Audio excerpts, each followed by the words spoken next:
Hey guys, welcome back to the channel, and today we've got a sort of an update video really, because today, maybe when this video is released, but it's around about the 8th of December when I originally purchased the carry. So, like 1 year update on what's it like living with a JDM mini truck kind of thing. So, buying it was probably maybe one of the best and also one of the worst decisions I've made in my life so far. Well, after seeing the Honda Acty, which used to live next to the model shop in Norwich, and then also WPL, one of the channel sponsors, releasing the D12, I was like, I kind of really want to know what it's all about and actually buy one for myself. So, I've decided to put together this video. It's going to be a list of sort of pros and cons, and also just general issues I've had with ownership, but a lot of it's pros, and then also a lot of it is cons. So, I hope you stick around to the end of the video, and hope you enjoy. Right, let's start it off with the most asked question I receive is, what size is the fuel tank on it? How many miles per gallon do you get? So, to answer the first bit, it is 25 litres. In this economy, that's around about £45 premium fuel to fill it up from empty.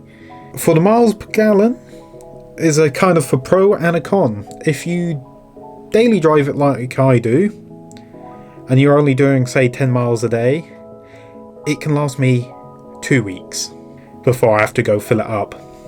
And that's doing around about 45 miles an hour or less as you're driving around. For higher speed stuff, it doesn't really go any faster than about 50 miles an hour to me. Mainly because of the wheels and tyre combo, but when it had the smaller 12-inch on it, I've had it up to 60 and it was just drinking fuel at that speed.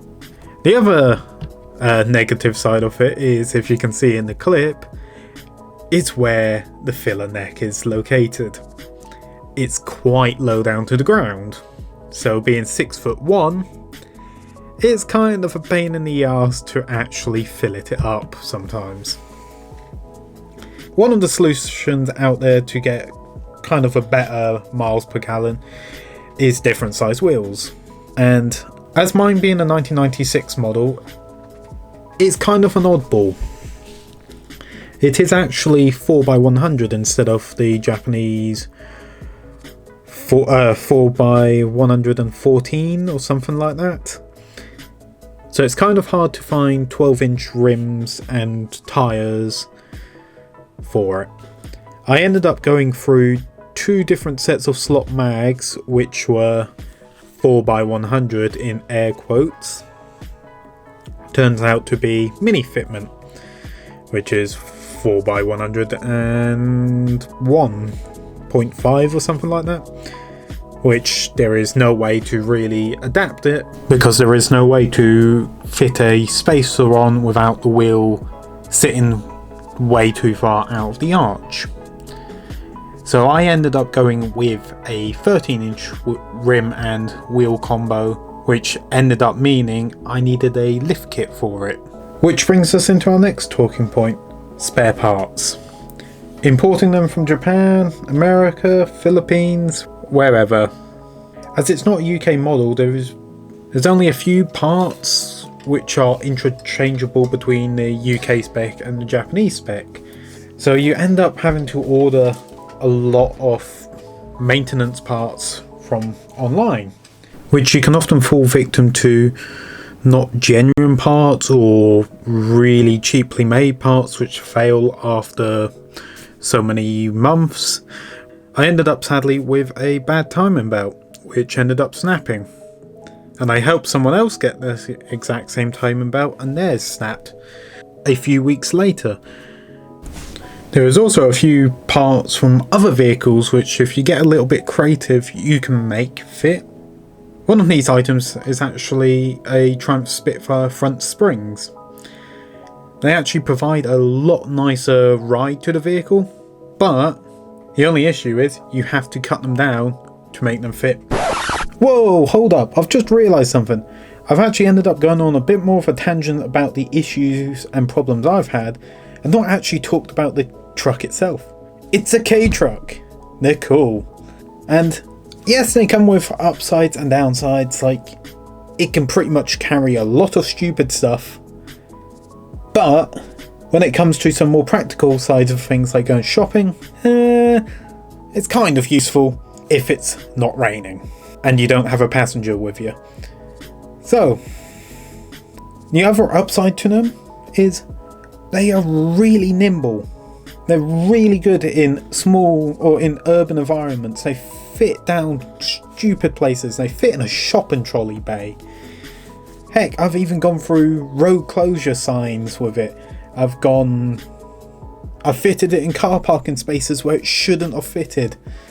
They're amazing little trucks with quite a tight turning radius for what they are. And an extra bonus for mine, a lot of different models come as a four-wheel drive variant, which let you go out and adventure down rough lanes like this, go through a river like this, you name it. They seem to be able to handle it very well for a tiny little truck. Another thing, they are very attention grabbing. I've had people wave at us. Heck, even when it was on a recovery truck being brought back to Norfolk, we had people wave and like point and smile and stare at us. It's like, I've taken it to car shows. I've had people of all different ages walk up, go, oh, my dad used to have one of these, or blah blah blah. But then again, that's a double-edged sword really, because it gets misidentified as a Bedford Rascal. Yes, it's similar, but it's actually completely different. And when people see the four-wheel drive badge on the back, they go, wait, they never made them as a four-wheel drive. I go, yeah, because it's not a UK version of it. Let's get serious for a second. You're probably watching this video and you've already got it in your heart you want to buy one. So there's no reason for me to keep rambling on. In reality, they're a fun, cool car.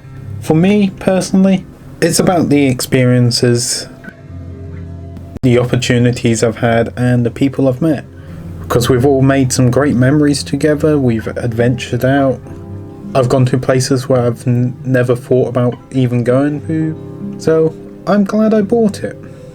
Heck, they've got a massive cult following online as well. One good example is the Instagram account I've got set up for the truck. That hit 1k not that long ago.